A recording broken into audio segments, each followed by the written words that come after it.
तो चलते हैं मेंटल मैथ क्लास 7 के एक नेक्स्ट पार्ट की तरफ। जी हाँ, जो लास्ट ईयर के आपके एग्जाम हुए थे, जो मेंटल मैथ के जो क्विज हुई थी उसको मैं लेके आया हूँ बच्चों, डिस्ट्रिक्ट लेवल और रीजन लेवल के ऊपर।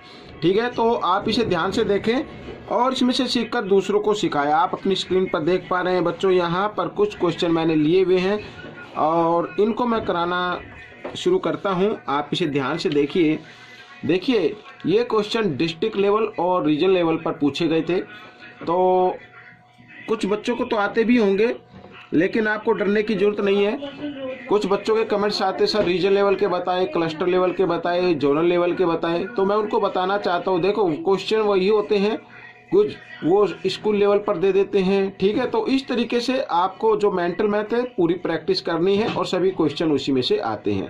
तो ये क्वेश्चन भी हो सकता है स्कूल लेवल पर आए हों, डिस्ट्रिक्ट लेवल पर आए हों, रीजन लेवल पर आए हों, तो ऐसे वरी करने की जरूरत नहीं है। तो आप सिर्फ प्रैक्टिस रखें। देखो, find the value of x, x की वैल्यू फाइंड आउट करनी है। यहाँ पर ये एक्स है। अब यहाँ पर 51 डिग्री है बच्चों, तो सबसे पहले हमें ये वैल्यू फाइंड आउट करनी होगी। आप सभी जानते हैं ये लाइन, ये जो एडी लाइन है यहाँ पर, ये 180 डिग्री की होती है। ठीक है, और यहाँ पर बीसी के द्वारा 2 एंगल बन गए। एक तो एंगल ये हो गया और एक इधर ये 150 का, तो दोनों एंगल का सम होता है 150। मेंटल मैथ इसलिए मैं आपको शॉर्ट तरीके से बताऊंगा कि इन दोनों एंगल का, इसका नाम लिखेंगे ए बी सी, यानी एंगल ए बी सी और प्लस ये यहाँ पर सी बी डी, ऐसे लिख सकते हो पहले, C B D equal to 180 degree. इन्हें बोलते हैं बच्चों लीनियर पेयर। ठीक है, ये मैंने लिख दिया।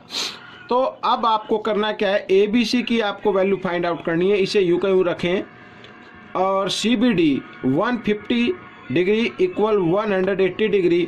और बच्चों यहाँ पर एंगल ए बी सी की वैल्यू आपको निकालनी है, तो अब आप निकाल सकते हैं बड़े इजी तरीके से, क्योंकि 150 इधर प्लस है, इसको इक्वल के साइन से इधर लेके आएंगे तो माइनस हो जाएगा, और जब माइनस करते हैं तो 30 डिग्री आ जाता है।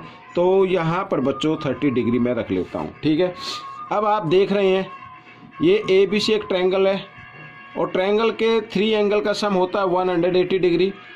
ठीक है, तो सीधा मैं लिखता हूँ यहाँ पर 51 डिग्री और प्लस 30 डिग्री और प्लस x डिग्री। ये ट्रायंगल के 3 एंगल्स मैंने लिख दिए हैं और इनका सम होता है 180 डिग्री। तो इन दोनों को प्लस किया तो आ गया 81 डिग्री और x इक्वल 180। ठीक है, अब 81 को मैं इधर लेके आता हूं तो इधर आकर ये हो जाता है बच्चों माइनस का। अब आप देखिए यहाँ पर बच्चों x की वैल्यू निकालनी है, तो 180 डिग्री में से 81 माइनस करेंगे तो 99 बच जाते हैं बच्चों। यहाँ पर ये आपका ऑप्शन हो गया। ठीक है, नेक्स्ट क्वेश्चन को देख लेते हैं। ये भी बिल्कुल सिंपल है, कोई ज़्यादा मुश्किल नहीं है। मैथ से नहीं डरना है, मैथ से प्यार रखना है। आइए देखो, टी की वैल्यू फाइंड आउट करनी है। अब बच्चों आपको जैसा कि देख पा रहे हैं यहाँ पर ये दोनों एंगल और इधर ये एंगल, तो इन दोनों एंगल का सम क्या होता है, 90 डिग्री होता है। ठीक है, तो आपको थोड़ा कंफ्यूज करने के लिए दे दिया जाता है कि इधर ही 90 का ना लगाए, तो लेकिन आपको देखना सीधा, ये अगर इस पर परपेंडिकुलर है तो 90 डिग्री है, तो सीधा आप निकाल सकते हैं। देखो 4t प्लस 30, दोनों एंगल लिख दिए। टी की वैल्यू फाइंड आउट करनी है, तो हमें ये एंगल फाइंड आउट नहीं करना है, सिर्फ टी की वैल्यू फाइंड आउट करनी है, लिखा है। तो दोनों एंगल का सम क्या होगा, 90 डिग्री। ठीक है, लिख सकते हैं आप ऐसे। अब 30 इधर प्लस है, इधर आकर ये माइनस हो जाता है। मैं इधर लिख लेता हूँ 90 डिग्री, यहाँ पर माइनस 30 डिग्री और इक्वल हो गया 60 डिग्री। ठीक है, टी की वैल्यू निकाल लीजिए 60 डिग्री। 4 इधर मल्टीप्लाई में इधर आकर ये डिवाइड में आ गया, 4 से इसको डिवाइड किया तो आ गया 15 डिग्री। तो टी की वैल्यू आ गई बच्चों 15। ठीक है, तो ये आपका ऑप्शन हो गया, मीन्स आंसर हो गया। अब हम करेंगे क्वेश्चन नंबर 3। यहाँ पर बच्चों देखो 7th क्लास का है ये, और लेकिन क्वेश्चन ये 8th क्लास में भी पूछा गया था और 7th में दिया हुआ, तो मैं आपको बता देता हूँ। हालांकि 9th क्लास में भी होता है। कोई भी पॉलीगन होता है बच्चों, मीन्स ट्रायंगल हो, ट्रायंगल भी एक पॉलीगन है, ट्रायंगल हो, क्वाड्रिलेटरल हो, या 5th एंगल, पेंटागन, हेक्सागन, ये ऑक्टागन, इस टाइप के कोई भी पॉलीगन होता है, उसमें जितने भी ये एक्सटीरियर एंगल होते हैं उनका सम हमेशा 360 डिग्री होता है। अब यहाँ पर एक्स की वैल्यू फाइंड आउट करनी है। अब ये एक पॉलीगन है, यहाँ पर सभी क्या है, एक्सटीरियर एंगल है। ये इधर बाहर की तरफ बना है, ये भी बाहर है, ये भी बाहर है, अंदर की तरफ तो कोई नहीं है ना। तो इन एक्सटीरियर एंगल का सम हमेशा कितना होगा, 360 होगा। तो 100 प्लस 110 और प्लस x, इन तीनों का सम होता है बच्चों 360 डिग्री। ठीक है, मैं लिख भी देता हूं, the sum of exterior angles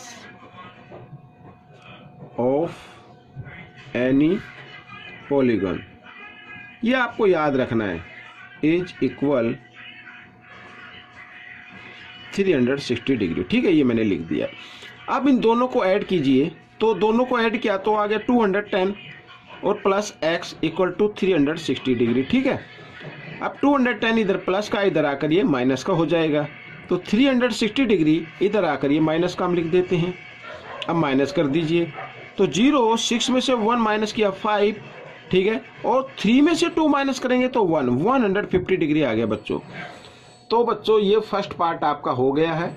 आपको ये कैसा लगा मुझे जरूर बताएं। और हाँ, जिन बच्चों को वीडियो नहीं मिलती है प्लीज़ वो मेरे चैनल पर जाकर प्लेलिस्ट में देखें, या वीडियोज़ के ऑप्शन के जो बटन होता है उस पर क्लिक करके आप वीडियो को, अन्य वीडियो देख सकते हैं। ठीक है, मिलते हैं अगले पार्ट में, तब तक आप प्रैक्टिस करते रहिए। Thanks for watching my videos.